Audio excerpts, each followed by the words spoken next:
কথা মা হওয়া কি মুখের কথা, যদি না বুঝে সন্তানের ব্যথা, প্রসব করলে হয় না মাতা।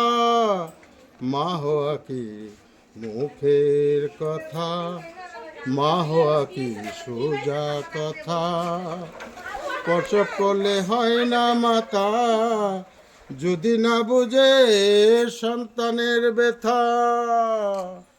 নমস্কার। এক হাতে নমস্কার করলাম, খারাপ পায় না? না খারাপ এক হাতে হবে না। সাইকেল ধরছি। জানে, হাতে না সবাই আমার, জানে, সবই আমার। সবাই জানে আপনি আমার নাম Bholanath Saha. Mobile number, mobile পালি না কিন্তু নাম্বার পালি। ও আচ্ছা নাম্বার আছে। 8133862959। এই নাম্বারে কল করলে পাবেন। কল করলে বউর কাছে যাবে, বউ আমাকে দিবে। এই যে নাও তোমার ফোন নাম্বার। আইসে কল আইসে।